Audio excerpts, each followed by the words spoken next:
Hello students, आज हम tools and techniques used in forensic sciences में next topic ballistic and explosive division में जो टूल्स यूज़ होते हैं उसको आगे कंटिन्यू करेंगे। तो सबसे पहले बैलिस्टिक डिवीजन में जो आपका टूल यूज़ हो रहा है जिसे हम आईबिस कहते हैं और इसकी फुल फॉर्म है इंटीग्रेटेड बैलिस्टिक आइडेंटिफिकेशन सिस्टम। तो जैसे कि नाम ही बता रहा है, this one is a integrated system और ये कंप्यूटर बेस्ड सिस्टम होगा और जिसमें हम आपके डिफरेंट टाइप्स ऑफ बैलिस्टिक्स जो हैं जिनमें प्रोजेक्टाइल्स हो गए और आपके कार्ट्रिजेज हो गए, उनकी जो इमेजेस हैं जो डिजिटली सेव्ड हैं कंप्यूटर सिस्टम में, उन से हम कंपेयर करेंगे अपनी जो भी हमारी सस्पेक्टेड एविडेंसेस में मिली हुई कार्ट्रिजेज और प्रोजेक्टाइल्स हैं उनसे। तो ये कंपैरिजन के लिए हम एक मेथड जो है उसे यूज़ करते हैं। और जो अगर कोई नया आपका प्रोजेक्टाइल या कार्ट्रिज का इंफॉर्मेशन मिलता है तो उसे हम सेव भी करते हैं। तो this is basically a screening tool to characterise the firearm cases. जो फायर आर्म केसेस होंगे जहाँ पे भी आपके गन्स राइफल्स आपके जो यूज़ होंगे, तो उन केसेस में हम आपके डिजिटल स्क्रीनिंग करेंगे प्रोजेक्टाइल्स और आपके कार्ट्रिजेस की, जो वहाँ हमें क्राइम सीन पे हमें मिलेंगे। नेक्स्ट हम यहाँ पे देखें तो इसमें जो है हम कंपेयर करते हैं इस टूल के through, the computer based system जो है उसके थ्रू हम कंपेयर करते हैं जितनी भी digitally stored national international cartridges हैं या प्रोजेक्टाइल्स हैं किसी भी केस स्टडी के लिए। ओके, तो ये जो है हमारा कंपैरिजन सेटअप है जिसे हम आईबिस कहते हैं। नेक्स्ट हम आगे चलते हैं तो बैलिस्टिक्स एंड एक्सप्लोजिव डिवीजन में जो हमारा नेक्स्ट टूल यूज़ होता है that is the neutron activation analysis GSR। और इसमें हम क्या करते हैं, आपकी जो टूल है ये एक तरीके से क्वालिटेटिव और क्वांटिटेटिव एनालिसिस जो है करेगा। तो क्वांटिटेटिव एनालिसिस के लिए ये हम इसमें क्या करते हैं, प्रोबेबल रिएक्शन जो है, न्यूक्लियर रिएक्शन जो है वो करवाते हैं। तो जिसमें कि हम प्रेडिक्ट करते हैं कि आपकी सैंपल जो है वो किस तरीके के आपके रिलीज़ हो रहे। तो न्यूक्लियर रिएक्शन के बेसिस पे ही हमें ये पता चलता है कि सैंपल जो है वो आपका किस स्टैंडर्ड सैंपल से मैच खा रहा है। तो हमारे पास ऑलरेडी जो है अपने जो सिस्टम है उसमें ऑलरेडी हमारे पास बहुत सारे सैंपल्स की स्टैंडर्ड रिपोर्ट्स होंगी। तो अलग अलग सैंपल जैसे आपके केमिकल, जो भी केमिकल आपको सीन क्राइम साइट पे मिला है, जो भी आपका फायर आर्म का जो रिमेन है वो आपको मिला है, गन पाउडर रेजिड्यूज़ मिले हैं आपको क्राइम सीन पे, तो उनको ये जो है एक प्रोबेबल न्यूक्लियर रिएक्शन जो है उस पर कंटिन्यू करके और प्रेडिक्ट करके बताता है कि ये सैंपल कौन सा है। तो स्टैंडर्ड सैंपल से हमारे जो भी क्वेश्चनेबल सैंपल है उसे क्रॉस चेक हम कर लेते हैं। तो इसमें क्या करते हैं, हम इसे ट्रेस करते हैं कि किस तरीके से हम ये जान के करते हैं इसे ट्रेस कि आपकी जो रेडियो एक्टिविटी जो इंड्यूस हम कर रहे हैं किसी भी एलिमेंट में, वो किस तरीके से रिस्पॉन्ड कर रहा है वो केमिकल। तो इस तरीके से हम क्या करते हैं, न्यूट्रॉन एक्टिवेशन एनालिसिस जो है करने की कोशिश करते हैं। तो किसी भी केमिकल की कितनी कैपेसिटी है कि वो आपकी रेडियो एक्टिविटी के लिए किस तरीके से परफॉर्म करेगा, किस तरीके की न्यूक्लियर रिएक्शन शो करेगा, उसके बेसिस पे हम कोई भी एलिमेंट का डिटेक्शन करते हैं जो हमें क्राइम सीन पर मिलते हैं। ओके, तो नेक्स्ट हम देखते हैं कंपैरिजन माइक्रोस्कोप। तो this is basically kind of microscope जिसमें हम साइड बाय साइड एनालिसिस कर लेते हैं किसी भी स्पेसिमेन का। तो एक्चुअली क्या है, this one is also kind of zoom microscope. और ये जो है इसमें हम माइक्रोस्कोप में आपके 2 माइक्रोस्कोप का सेटअप होगा जो ऑप्टिकल ब्रिज से जुड़ा हुआ होगा और इसमें हम ऑब्जर्व करेंगे जो भी सैंपल है उसे डिवाइडेड विंडो के थ्रू।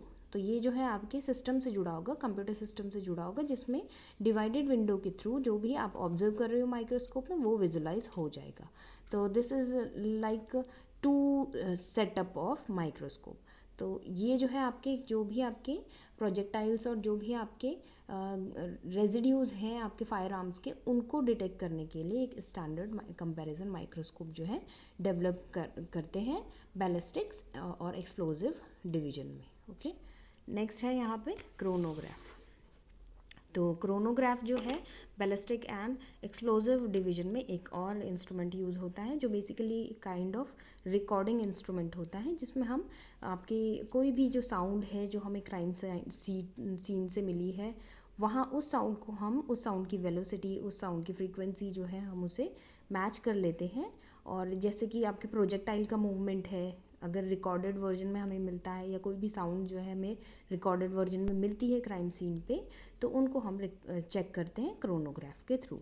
तो हम इसमें क्या करते हैं कि जो आपके इंटरनल सेंसर्स हैं जो वो एक्टिवेट हो जाते हैं जब हम कोई भी प्रोजेक्टाइल्स जो है उसके सामने से गुजरता है। तो अगर क्रोनोग्राफ के सामने से कोई भी प्रोजेक्टाइल मूव करेगा तो इंटरनल जो आपके सेंसर्स हैं वो एक्टिवेट हो जाएंगे, और एक्टिवेट होने के कारण वो जो उस एक्टिवेटेड वर्जन को कैलकुलेट करेंगे on the basis of their velocity, कितनी वेलोसिटी से वो, कितनी स्पीड से वो, कितनी रफ्तार से वो जा रहे हैं, उस वेलोसिटी को मेज़र करके वो एक कैलकुलेशन जो है वो आपको दे देगा, जो कि आपके टाइम स्टैम्प्स की फॉर्म में होगी। तो इस तरीके से हम वेलोसिटी मेजरमेंट जो है आपके कर लेते हैं from by using this chronograph. तो कोई भी आपके रिकॉर्डेड वर्जन जो मिलता है क्राइम सीन से, उसकी वेलोसिटी मेज़र करने के लिए और उसकी वेलोसिटी को डिस्प्ले करने के लिए हम इस क्रोनोग्राफ को यूज़ करते हैं। और जो आपकी वेलोसिटी डिस्प्ले है वो either in the form of graphs और in the form of bar diagrams जो है में मिलती है बेसिकली। नेक्स्ट है एनर्जी डिस्पर्सिव एक्सरे फ्लोरेसेंस। तो एनर्जी डिस्पर्सिव एक्सरे फ्लोरेसेंस जिसे XRF भी कहते हैं। तो इसमें बेसिकली क्या होगा कि this one is a non destructive analytical tool, जिसमें कि आपका कोई भी कंपाउंड जो है, जो अगर आपको क्राइम सीन पे कोई भी आपको रेजिड्यू मिलता है, गन पाउडर या आपका जो भी बैलिस्टिक है उसका रेजिड्यू मिलता है, तो उससे जो है उस कंपाउंड की, उस जो भी केमिकल है उसका डिस्ट्रक्शन नहीं होता इस टेक्निक के थ्रू। क्यों बेसिकली हम क्या करते हैं कि एलिमेंटल कंपोजिशन जो है इसमें डिटरमाइन कर लेते हैं by using the x-ray fluorescence. Okay, तो हम एक्स रेडिएशन जो है किस में डालेंगे, आपके जो भी एलिमेंट जिसे हम डिटेक्ट करना चाह रहे हैं, जिसका हम कंपोजिशन पता लगाना चाह रहे हैं, उसमें हम एक्स रेज जो है डालेंगे। और on the basis of the characteristic of X ray radiations, तो ये जो है पर्टिकुलर सैम्पल वो आपका एक स्पेक्ट्रम प्रोड्यूस करेगा। जब हम सैंपल के ऊपर एक्सरे डालेंगे तो वो एक पर्टिकुलर स्पेक्ट्रम प्रोड्यूस करेगा, और ये जो स्पेक्ट्रम है ये आपकी अलग अलग इंटेंसिटी ऑफ एनर्जी और वेवलेंथ जो है प्रोड्यूस करेगा। तो स्पेक्ट्रम को हम आइडेंटिफाई करेंगे उसकी इंटेंसिटी के बेसिस पे और वेवलेंथ। तो जैसे आपका स्टीरियोस्कोप काम करता है, हम एक पर्टिकुलर रेडिएशन डालेंगे सैंपल के ऊपर, तो उस सैंपल ने कितनी एब्जॉर्ब की रेडिएशन और कितनी इमिट कर दी रेडिएशन, उसकी कैलकुलेशन हम कर लेंगे। ठीक है, तो the absorb radiation and the emitted radiations के बेसिस पे हम फॉर्मुलेट करके आपका जो भी एलिमेंट है उसको डिटेक्ट कर लेंगे। तो हर एक एलिमेंट का अपना स्टैंडर्ड एब्जॉर्प्शन और इमिटेंस वैल्यू होती है। तो उसी बेसिस पे हम इस एलिमेंटल कंपोजिशन फाइंड कर लेते हैं किसी भी मटेरियल का। नेक्स्ट आ गया फिंगरप्रिंट डिवीजन। तो इसमें सबसे पहले आपका जो इंस्ट्रूमेंट आता है वो है FS, that is automated fingerprint identification system. तो जैसे हम इससे पहले वाले लेक्चर में बैलिस्टिक्स वाले में IFIS हमने देखा था, तो सेम वैसे ही ये जो है आपका काम करेगा। जो IBIS हमने देखा था वैसे ही जो है FS जो है काम करेगा। तो आपका इसमें हम क्या करते हैं, फिजिकल एविडेंसेस जो है कि जो कि फिंगरप्रिंट्स हैं क्राइम साइन से मिले हुए, उनको कंपेयर कर लेते हैं अपने computer based rapid comparison system में। और इसमें हम डिफरेंट टाइप्स ऑफ फिंगरप्रिंट्स जो हैं ऑलरेडी स्टोर्ड रहते हैं पुलिस रिकॉर्ड में, तो उसके बेसिस पे जो रिकॉर्डेड फिंगरप्रिंट्स हैं उनसे कंपेयर कर लेते हैं हम, जो भी आपके क्वेश्चनेबल फिंगरप्रिंट्स जो हैं, सस्पेक्टेड फिंगरप्रिंट्स जो हैं आपको क्राइम सीन से मिले उनसे। तो अगर इंडिविजुअल का रिकॉर्ड पुलिस डेटा में है तो तब तो बहुत इजी है FS के थ्रू आइडेंटिफाई करना है इंडिविजुअल को, लेकिन अगर नहीं है तो फिर this one is not so much of good. और अगर हम देखें तो यहाँ पे हम यूज़ करते हैं जो आपका आधार लिंक्स है उसमें भी आपके फिंगरप्रिंट आइडेंटिफिकेशन सिस्टम चलता है। तो बेसिकली आपकी आइडेंटिफिकेशन थ्रू द प्रिंट्स जो है आधार से भी हम यहाँ पे आइडेंटिफाई कर सकते हैं क्रिमिनल्स को। लेकिन अभी ये जो सीक्वेंस है वो स्टैंडर्ड फॉर्म में एफिस के प्रोटोकॉल में नहीं आता है हमारे यहाँ बेसिकली। नेक्स्ट हम देखिए पॉलीलाइट। तो पॉलीलाइट जो है वो भी आप फिंगरप्रिंट आइडेंटिफिकेशन के लिए हम यूज़ करते हैं। तो पॉलीलाइट बेसिकली है क्या है, तो ये आपका एक पावरफुल लैम्प है जो कि आपका यूवी, आईआर, विजिबल ये सारी जो आपकी लाइट्स हैं वो एमिट करता है। तो इसमें हम क्या करते हैं, इमेजिंग करते हैं जो भी आपका फिंगरप्रिंट है उसमें हम इस लाइट को इमेजिंग करेंगे और इस लाइट को इमिट करेंगे और फिर हमें जो भी इमेजेस मिलेंगी वो आइदर फ्लोरेसेंस शो करेंगी या एब्जॉर्प्शन शो करेंगे या फिर ऑब्लिक लाइटनिंग शो करेंगी। तो ये जो है फ्लोरेसेंस हमने एक बारी पॉलीलाइट डाली, पॉलीलाइट यानी कि यूवी, आईआर, विजिबल लाइट जो है अपने फिंगरप्रिंट्स जो भी हमें फिंगरप्रिंट मिले थे उनमें डाली, तो आइदर वो प्रिंट्स फ्लोर चमकेंगे या तो उस लाइट को एब्जॉर्ब कर लेंगे या फिर ऑब्लिक लाइट जो है प्रोड्यूस करेंगे उससे। तो ये जो है रिप्रेजेंट होगा कैसे, ये जो फ्लोरेसेंस वाले सैंपल्स हैं वो ग्लूम करेंगे, जो एब्जॉर्ब कर लेगा सैंपल पॉलीलाइट को वो डार्क हो जाएगा, और अगर ऑब्लिक लाइटनिंग होगी तो जो एविडेंस है वो एक्सपोज आउट हो जाएगा, उभर के नज़र आएगा। तो this one is the Polilight identification for fingerprint. Next हम देखें अदर डिवीजन की बात करें तो यहाँ पे आपके नार्कोटिक आइडेंटिफिकेशन किट्स आती हैं जिन्हें निक्स भी कहते हैं। ये एक पॉली टेस्टिंग सिस्टम है। पॉली टेस्टिंग सिस्टम मतलब बहुत सारे टेस्ट हम यहाँ पे एक साथ करते हैं।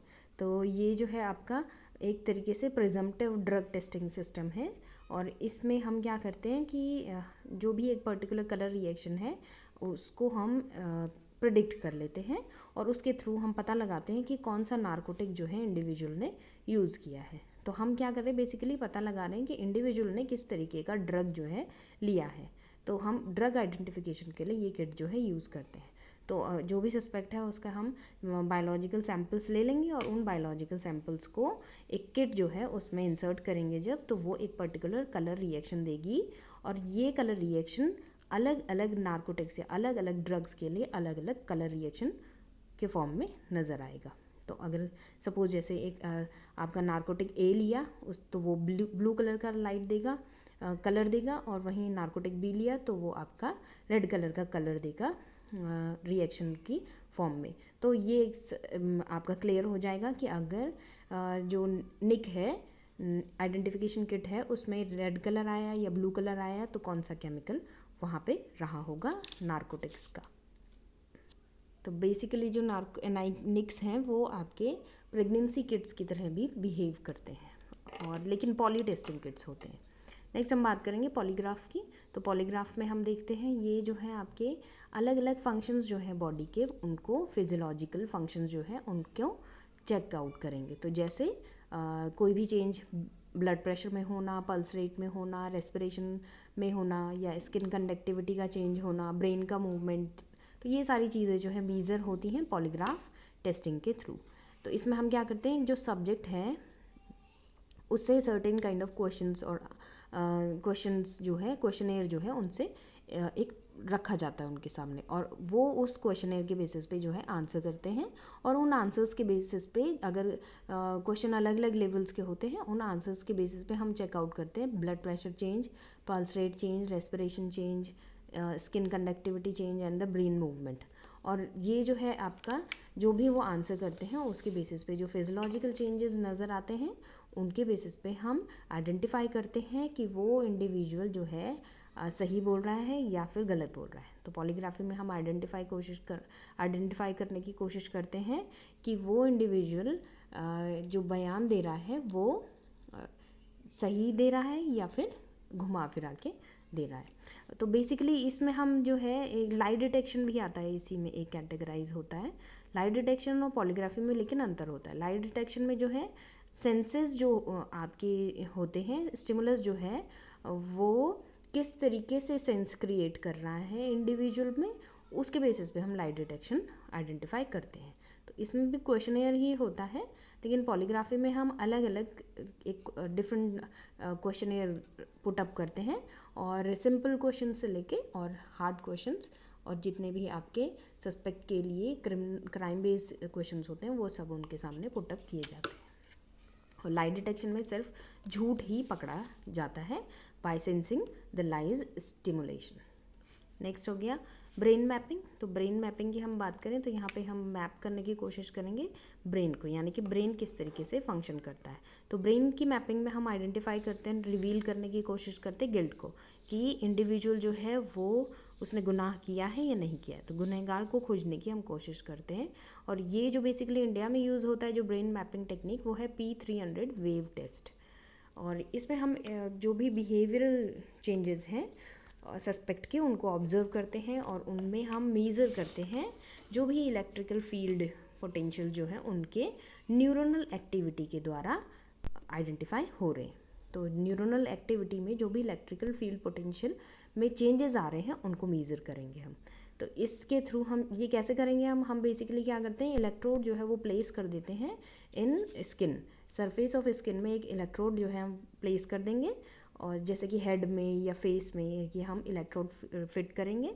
और ये इलेक्ट्रोड जो है जस्ट लाइक आपके जैसे हेडफोन्स होते हैं, just like that electrode fit करने पे जो भी न्यूरोनल एक्टिविटी में चेंजेस आते हैं, उनके इलेक्ट्रिक फील्ड पोटेंशियल में चेंजेस जो आते हैं उसको हम मेज़र कर लेते हैं।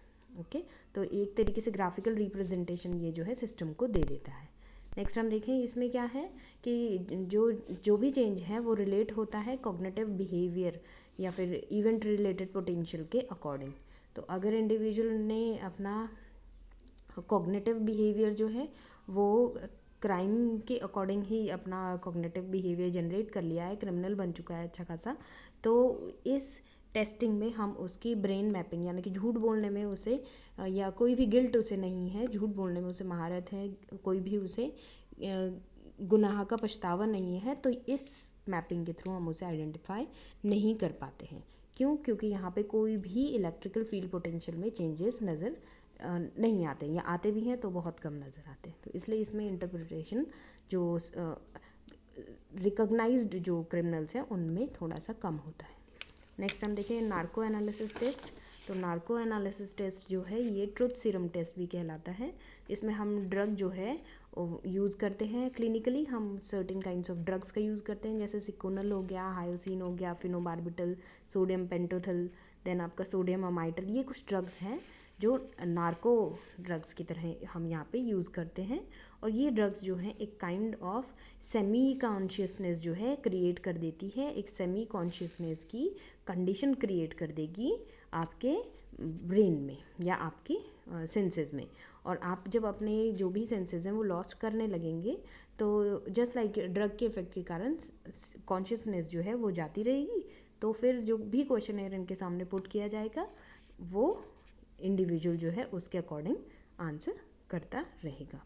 तो ये एक तरीके से जैसे अल्कोहल जो भी ड्रिंकर्स होते हैं वो अधिकतर मानते हैं लोग कि वो सच बोल रहे हैं, लेकिन ऐसा भी नहीं होता। बस ये होता है कि सेमी कॉन्शियसनेस कंडीशन में जो है इंडिविजुअल आ जाता है तो वो अधिकतर अपने मन की बात जो है वो कर लेता है। ओके, तो this one is the narco analysis test. तो this is all about the tools and techniques used in forensic